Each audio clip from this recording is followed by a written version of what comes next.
Kabilang ang aming kasamang si Waywaya Makalma sa mga personal na nakasaksi sa tila pakikipagpatentero ng barko ng Pilipinas sa Chinese Coast Guard sa Ayungin Shoal upang mahatiran ng supply ang ating tropang nakabase sa BRP Sierra Madre sa Ayungin Shoal.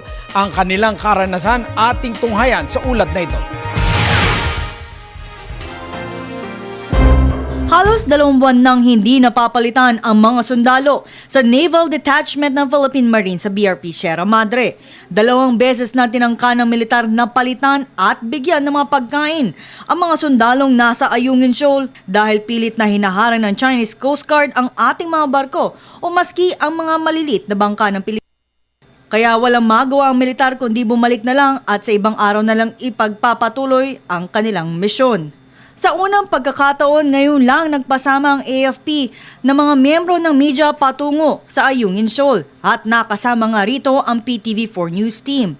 Maselan ang aming misyon dahil nakasalalay rito ang seguridad ng ating bansa at maging ang aming kapakanan.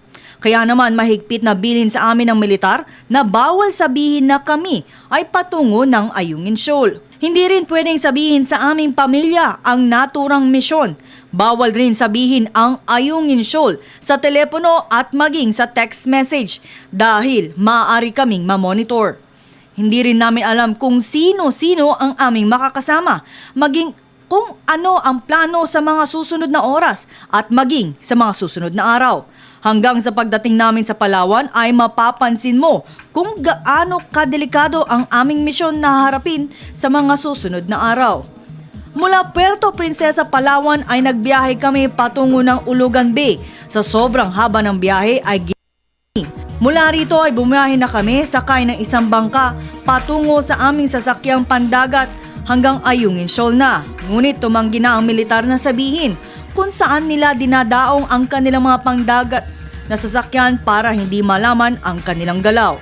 Bawat stopover na aming pupuntahan ay iba't ibang opisyal ang panay bigay sa amin ng mga protocol at kung ano ang mga posibleng mangyari at kailan kami maaaring magbigay ng storya. Pagdating namin sa isang tagong daungan ng militar ay muli na naman kaming kinausap at kung gaano kahaba ang magiging biyahe. Sinabi rin sa amin na dapat 2 magkakahiwalay na grupo ang mga media dahil 18 mamamahayag ang nakasama sa misyon.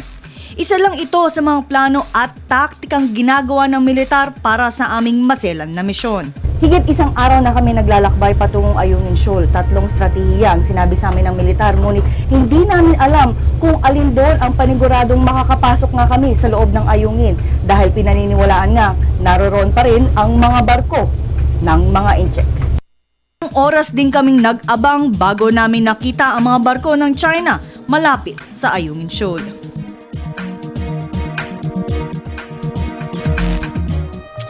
Bukas ay tunghayan natin ang ikalawang yugto ng kwento ni Waywaya Makalma ukol sa pakikipagsapalaran sa Ayungin Shoal.